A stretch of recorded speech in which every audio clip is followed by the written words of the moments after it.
계속해서 이현아 기자와 함께 이번 의혹에 대해 좀 더 자세히 살펴보도록 하겠습니다. 이 기자. 네. 맨 처음에 청와대 청원이 올라와서 알게 된 거죠. 그렇습니다. 예. 지난 11일에 청와대 국민청원 게시판에 이 글이 올라오면서 밝혀지게 된 것인데요. 이 청원글 작성자는 자신을 20년 정도 공군에서 복무 중인 부사관이라고 소개를 하면서 글을 썼습니다. 이 서울의 공군 방군유도탄 사령부 제3여단 소속 병사가 이 부모의 재력을 등에 업고 이른바 황제 군복무를 하고 있다는 의혹이 제기된 건데요. 특히 이 해당 병사는 국내 한 신용평가 회사의 고위 임원의 아들로 밝혀졌습니다. 현재 제기된 의혹은 크게 네 가지입니다. 먼저 동료와의 불화를 이유로 1인실 생활관을 사용하고 부대에서는 이를 숨기기 위해서 조기 전역한 병사 이름까지 생활관 명부에 넣었다는 겁니다. 심지어 토요일 아침마다 이 빨래를 부대 밖으로 보내서 비서에게 세탁을 해오게 하고 또 이 음료수도 받아오게 했는데 그때마다 부사관이 심부름을 했다는 의혹도 제기가 됐습니다. 예. 여기다가요, 외출증 없이 부대 밖으로 나가기도 하고 또 부대 배치 과정에서 특혜 의혹도 있다 주장이 됐습니다. 특히 이 과정에서 여단장급 군 고위직이 연루됐다는 의혹도 제기되고 있습니다.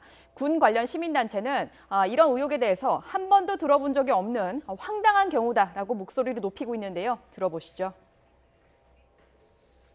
그러니까 뭐 물도 정수기 물을 못 먹고 세탁도 공용 세탁기로 할 수 없는 정도면 사실 군대 복무를 계속 할 수 없는 건강 상태라고 보는 게 맞죠. 그래서 현역 부적합 심의를 해서 내보내는 것이 정상적인 절차고 이렇게 간부들이 붙어가지고 아픈 사람을 케어하기 위해서 막 수발을 들고 했다라는 거는 수많은 상담 중에 한 번도 들어본 적이 없는 좀 황당한 경우라고 볼 수 있을 것 같습니다. 백이나 이런 것에 의해서 특혜를 받았다라고밖에 볼 수 없는 부분이 여기 바로 있는 것 같습니다.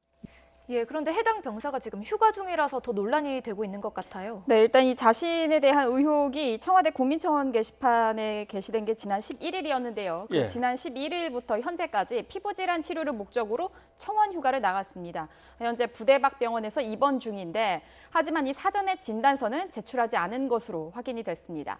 이에 대해서 공군 측은 14일 이내 진단서를 제출하게 돼 있는 만큼 규정상 문제가 없다며 부대 조기 복귀는 고려하지 않고 있다고 설명을 했습니다. 그러면서 전화 등 다양한 방법으로 감찰 조사를 정상적으로 진행 중이다라고 밝혔습니다. 네. 앞서 임성호 기자도 얘기를 했습니다만은 네. 군사경찰이 수사에 나섰다는 거죠? 그렇습니다. 일단 공군 자체 감찰 결과에서 좀 밝혀진 내용을 말씀드리면은 부사관을 통해서 빨랫감을 부대 밖으로 보내고 또 1인실을 사용한 것이 사실로 드러났는데요.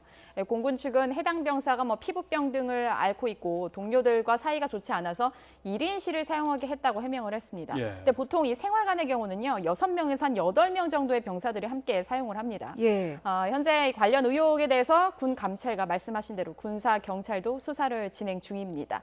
또 원인철 공군총장은 법과 규정, 절차를 어겼다면 엄정하게 처벌하겠다라고 강조를 했습니다. 네, 현재 해당 병사의 부친이 재직 중인 신용평가 회사 역시 좀 어수선한 분위기 속에서 공식적인 입장을 밝히진 않고 말을 아끼고 있는 분위기입니다. 네. 이현아 기자 수고하셨습니다.